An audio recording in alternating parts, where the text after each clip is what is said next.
Hello students, let us now look into the time response of a control system. Okay, so what would be the time response and how to define the time response for various types of inputs that we actually give to the control system. Before that, let us see what is time response and what are the types of time response that we normally classify in the control system that we see. So what is time response? So the time response is, so if I say what is time response definition, it is the response given by the system, it is the response given by the system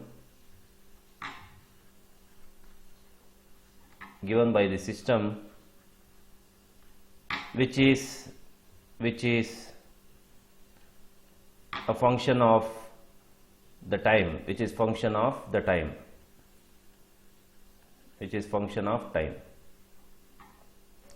So it is the time response given by the system which is function of time. Okay, so now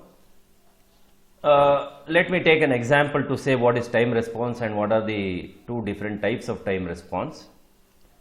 For example, you have designed a circuit. Okay, you have designed a circuit, electrical circuit, by using a breadboard, and then you are varying the resistance value by using a DRB box, dual resistance box. You are varying the resistance in the circuit, where the circuit is also connected to an ammeter,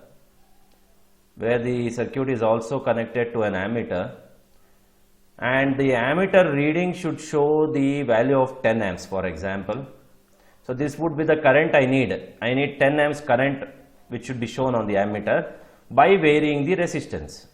Okay, so what you do, you keep on varying the resistance and the current value will not reach to 10 amps. Okay, the current value will not directly reach to 10 amps.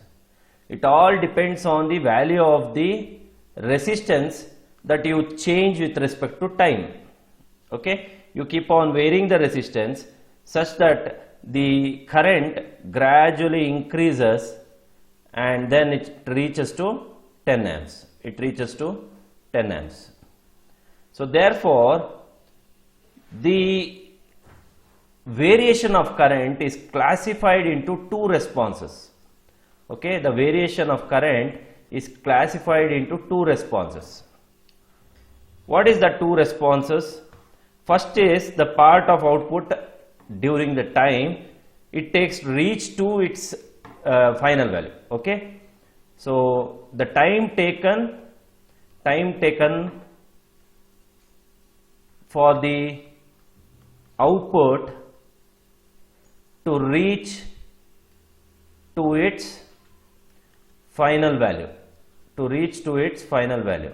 this is one part of the time response. This is the first part of the time response. The second part of the time response is the final. So second part is the final value or the time at which the output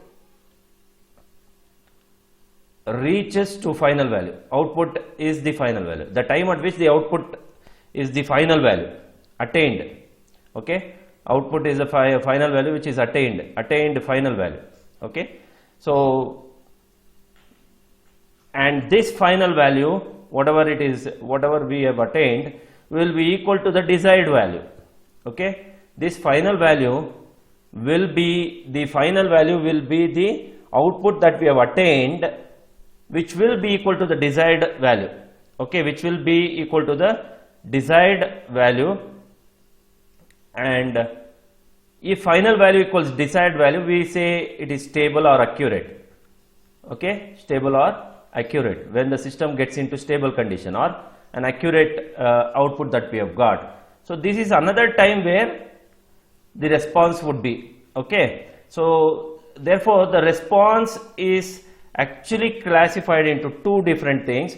One part is the time taken for the response to reach to its particular final value, whereas the other part is the output is the output where the final value is been attained, okay, where that would be equal to the desired value. Okay, now what do we call this as? So we call two responses. One is transient response, and the other one is steady state response. So the transient response is what? The transient response is the part 1 which I told you, which is the time taken for the system to reach to its final value. So it is gradually increasing. So this would be a transient time. Transient time is the variation of the curve till it reaches the final value. Now when it reaches the final value, this would be the steady state time. Okay, so when it reaches the final value, then that would be a steady state time. So transient response, either it can be exponential in nature. So exponentially it can increase the curve, what I have written here, it can increase exponentially, or it can oscillate, oscillate in the sense, the system can oscillate in the sense it can give you a fine sine wave like this. Okay, so the transient response, either it can be an exponential in nature or it can be an oscillate. This is oscillate, this is exponential. So either it can exponentially it can increase or it can oscillate. That is what transient response. Where steady state response is a constant. Steady state is somewhere the system has reached its final value. So it is a constant output. Okay, so it is a constant output is what steady state response is all about. Okay, so mathematically transient response can be calculated by, the transient response is given by, transient response can be calculated or it is given by limit t tends to infinity, Ct of t equals 0. Okay, and this is for stable system. Okay, so what is that stable system? Where when this is actually the transient response value, limit t tends to infinity, C of t is what? The response. C of t is the response. When this limit t tends to infinity, C of t would be equal to 0, it means that the transient response will die. Okay, means that is the end of transient response. After some time you reach a stable condition. So that is what steady state response is all about. Okay, so once the transient response is dead, then it keeps on increasing like this. Once the transient response, the output is reached to its desired value, it becomes constant like this. So that is what the exponential in nature. Now if you say oscillation, like what I told you, the output would be for oscillation would be, it goes like this, it can give some oscillations like this, and gradually it becomes constant. So this oscillations is what? Transient response, whereas this constant what we have got is steady state response. Okay, I hope you got the difference between transient and steady state response of a control system. Okay, so this is what normally we see in any control system, where exponential and the oscillation output that we come across. Okay, now what we do, so we know that time response are of two types. One is steady state response, the other one is transient response. Now let us first now look into inputs applied to the control system, standard inputs. standard. So once we learn the standard inputs applied to the system, then we will try to work out the time response for any order control system. Now we go with first order control system, we go with second order control system, we go with third order control system. So any control system, type of control system we take, we first see what would be the type of the input that is been applied to the control system. Based on the input that we apply, we will try to find out the time response of that particular control system. Okay, either it can be first order or second order. So therefore we will now learn standard inputs that are been applied for control system, standard inputs that are applied to any control system. So what are the different standard inputs that we come across in any control system? So we have various inputs that we apply, but here we concentrate on three inputs. One is the step input,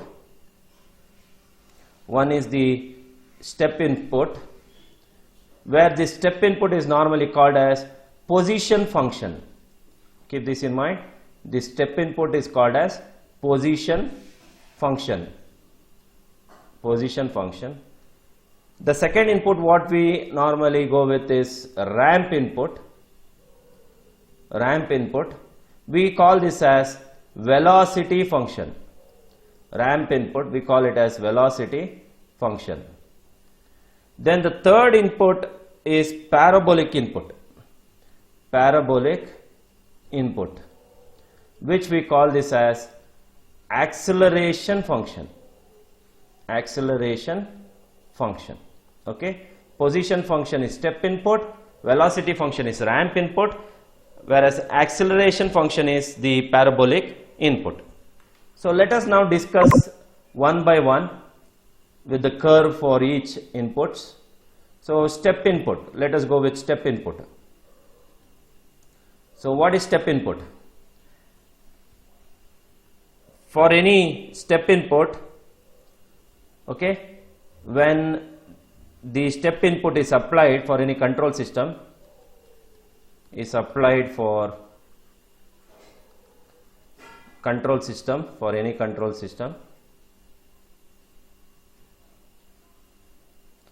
then its input would be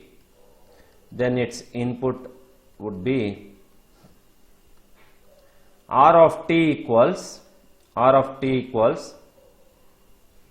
1 for t greater than or equal to 0, whereas it is 0 for t less than 0. So this is the step input that you apply for the control system. Now if I try to write the curve for this particular step input, now for less than 0, what it will be? It will be 0. So therefore I will just extend the curve in the negative sign. So it will be 0 for all less than 0. Okay.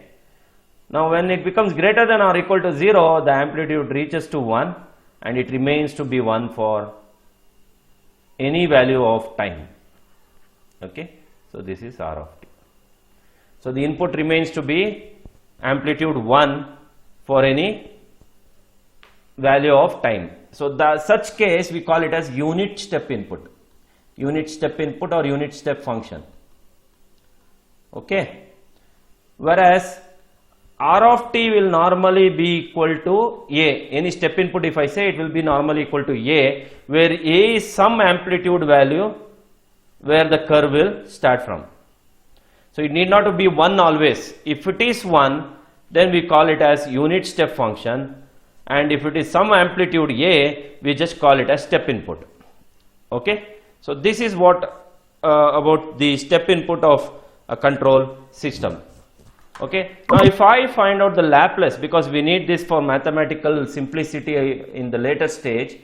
So if I want a Laplace of R of t, then it would be R of s equals 1 by s for unit step input, whereas it will be equal to A divided by s, because we know that the Laplace of any constant or Laplace of 1 will always be equal to 1 by s. We know that already. Laplace of 1 equals 1 by s. Laplace of constant a would be equal to a into 1 by s, which is a by s. Okay. So therefore, this is one thing you should remember. R of t equals a or 1. This is the input for t being greater than or equal to 0, whereas Laplace of R of t would be equal to 1 by s or a by s, depends on whether it is unit step or a normal step input. Fine. So this is the step input. Now let me go with next input, which is ramp input. Okay. When we apply ramp input for any control system, the mathematical formula for the input R of t for a ramp function would be equal to t. Okay, normally we say a into t, because a is an amplitude which we consider always. So therefore R of t equals a into t for t greater than or equal to 0, whereas it is 0 for all t less than 0. For all t less than 0. Now if I try to write the curve for the ramp input, so this is the ramp input where, so this is the negative axis which we write. So this is at origin 0. Now it will be 0 for all the values less than 0. That is what, see, 0 for all the values less than 0. Whereas at t greater than or equal to 0, the curve varies with respect to time, a into t. So time is 1, 2, 3, 4, 5 and so on. Time, the curve gradually increases with respect to time like this. See, this is 1 a into t, this is second a into t, this is third a into t, this is fourth a into t and so on. So the curve will increase like this. So therefore, this is R of t. Therefore, this is the curve for the ramp input, where ramp input is a into t for t greater than or equal to 0. Now we know that the Laplace transform of t is always equal to 1 over s square. Therefore, the Laplace transform of R of t here equals R of s equals a into 1 by s square or a by s square. So therefore, we need to know this formula for ramp input. We should also know this complete formula for ramp input. These two you should know. And the curve is increasing like this. It is linearly increasing with respect to time t. Okay. So this is 1a into t1, this is a into t2, a into t3 and so on. If I find out slope between any two different time, the slope would be equal to a. Okay. The slope of the curve, when we find out, the slope will end up in getting a. Okay. Fine. The third input what we have is parabolic input. Parabolic input. Now what is parabolic input? Parabolic input, when we apply parabolic input for any control system, the mathematical formula for that input R of t is equal to a into t square by 2. So this t square by 2 is the one which we use for parabolic input. A into t square by 2, or I will just say a by 2 into t square. I will say a by 2 into t square, because both a and 2 are constant. Therefore, I will say a by 2 into t square for t greater than or equal to 0, whereas it will be 0 otherwise. Otherwise means it is t less than 0. T less than 0. Okay. So therefore, R of t equals a into t square by 2 for t greater than or equal to 0, or it is equal to 0 otherwise for t less than 0. Now if I find out the curve for this particular a by 2 into t square, if you see the curve for a into t square by 2, now this is the time t and this is R of t. So if I see the curve for this, the curve will remain to be 0 for some time, because it is a t square divided by 2. So it will remain to be 0 for some time, and then it gradually increases like this. Okay, so therefore this would be the curve for parabolic input. Now you can vary the time value and then check for 1, 2, 3 and so on. You will see that the r of t for parabolic input keeps on increasing like this. Now if I find out the slope for this particular curve anywhere in any point, the slope would be equal to a into t. Okay, the slope would be equal to a into t. A times t would be the slope. Now if I find out the Laplace of this r of t, where the Laplace of t square would be equal to, Laplace of t square would be equal to n divided by, so that is nothing but s2 divided by s cube. I think if I say Laplace of t to the power of n, we say n divided by s to the power of n plus 1. Therefore 2 divided by s cube is the Laplace transform of t square. Therefore Laplace transform of r of t equals, which is r of s equals a by 2 into 2 by s cube. Therefore 2 and 2 gets cancelled. Therefore the Laplace transform of parabolic input would be equal to a by s cube. This is one input which we need to remember, and this is the another input which we should remember. Okay, so these are the three standard inputs we normally consider for all the for the control systems in the later stage to find out the time response. We try to consider these three standard functions or standard inputs that is been applied for the control system. We do have one more function which I'll tell you, which is impulse input. We normally don't use this impulse input. Now impulse input need to be applied to such system where sudden response is required. Okay, so the impulse input r of t, when any impulse input is applied for to any control system, I would say r of t would be equal to a for t equals 0 and 0 for all t not equal to 0. Okay, r of t would be equal to a for t equals 0, whereas 0 for all t equals not 0. So therefore what is that means? This is t, this is r of t. Now when t equals 0 means this is at t equals 0. If only at t equals 0 the output is, the input is a, whereas for all other it is 0. Now this would be the impulse input that has been applied for any control system. Okay, so the Laplace transform of unit impulse function, okay, Laplace transform of unit impulse input, normally it will be considered as delta of t. Impulse input is always referred to be delta of t. So the Laplace transform of delta of t will always remain to be equal to 1. Okay, Laplace transform of impulse input will always be equal to 1. That is what, because it is only varied at t equals 0. Only at t equals 0 it is a, for all t is not equal to 0 it is 0. Therefore the Laplace transform of delta function or unit impulse input when we take, it remains to be equal to 1. Okay, so these are the various inputs that we see in any control system, in any control applied to any control system. Okay, now we have discussed about all the inputs. Now I'll tell you how to calculate a steady state error and what is steady state error is. Let us discuss about the steady state error.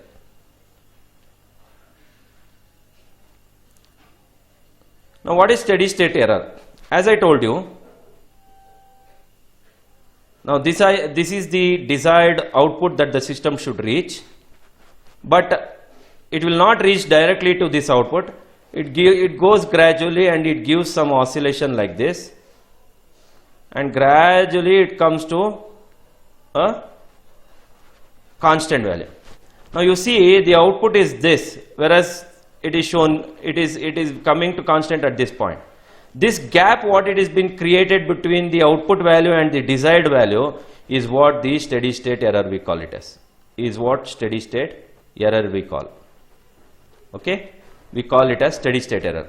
So the steady state error will be obtained because the system response, the time response of any control system will not directly reach to final value. It gives some oscillations and finally it will try to reach to the final value, but you will not get 100% accuracy. 100% you don't find in any system. Let me tell you that. You take any control system in today's world, you will not be getting any system which can give you 100% accuracy. Now let me take an example. For example, you have a face recognition system, for example, or any biometric device which is used for attendance purpose. Okay, we go to the college, we keep our finger to give our fingerprint recognition, and finally it recognizes me and it says, okay, you can get in. But do we have an 100% accuracy there? No. Now what happens if my finger gets damaged? Okay, what happens if my finger gets burnt? How will I open the system if my finger gets burnt, and that system will get opened only because of my fingerprint? So therefore, any control system you take in the entire world what we have, no control system is there without an error. Okay, so any invention that people do, there will be an update for such systems. Now today we have 4G, and today we feel for some applications 4G is not sufficient. So that is why people are already working for 5G, and I think 5G will be very soon coming to the market. Now when 5G comes, people again feel there would be some applications where 5G is not sufficient. Then they keep their step into 6G and so on. So there is no, compromise for the system output that it gives. That is why you see there will be an error in any control system which we call it as steady state error. Okay, now let us derive the steady state error for any control system. Now for that we need to consider a closed loop control system. See, the time response will come into picture only when we have a closed loop control system, right? Why? Because for an open loop control system, I think I have already explained you this closed loop and open loop in my first video. So in an open loop control system there is no feedback, and therefore such system need not to be work with respect to the time. You give some input, it gives you some output, and it gives you a same constant output in open loop. Whereas in closed loop, you are giving a feedback from output to the input. It means that the system is now varying with respect to time, right? The response of the system is now varying with respect to time. Therefore, we should consider closed loop control system to find out the steady state error. Okay, so I'll just write the block diagram of a closed loop control system, which we have discussed. Feedback loop, that is nothing but a block diagram for closed loop control system.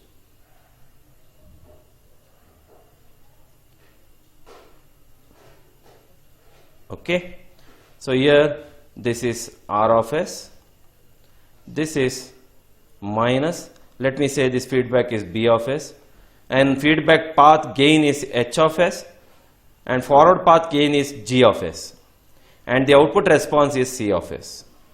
Okay, and this would be the error that we get, which is E of S. Okay, now we have considered a closed loop control system, and I told you why we consider closed loop control system. So therefore, now we will derive the steady state error for this particular closed loop control system. This derivation is similar to the derivation that we have done for the feedback loop while discussing about block diagram reduction technique. I hope you can go back and watch that video where we have derived one equation for feedback loop. Same thing we derive here for E of S. There we derived for C of S by R of S. Now what we derive for error E of S. Okay, so let us go with that. What is E of S? E of S equals R of S minus B of S, right? See, there is a summation point here. R of S is positive, which is coming to summing point, minus the feedback loop value, which is B of S. Therefore, I can say that E of S is R of S minus B of S. Now, what is B of S? B of S is C of S is coming here. This is C of S. This whole thing is C of S. coming here multiplying with h of s, and that would be b of s. So b of s is h of s into c of s. Okay. Therefore, what is e of s? E of s equals r of s minus h of s into c of s. H of s into c of s. Therefore,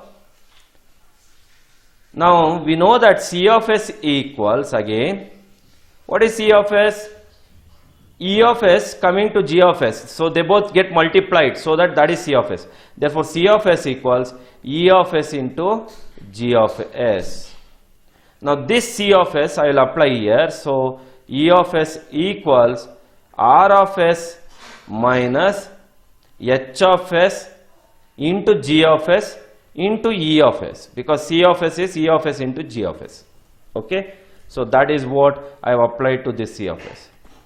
So therefore, I will get e of s plus, I will take this to the left hand side, plus h of s into g of s into e of s equals r of s.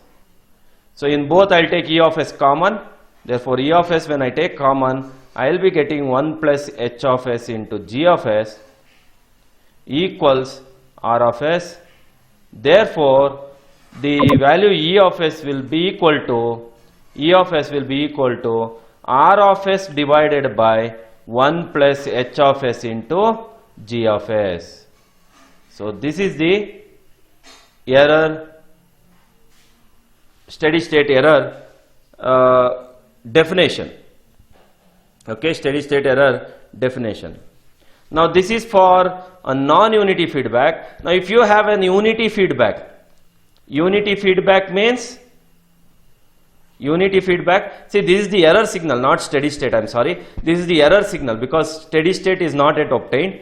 So this is for an unity feedback, we know that h of s will be equal to 1. Therefore, for unity feedback, e of s would be equal to r of s divided by 1 plus g of s.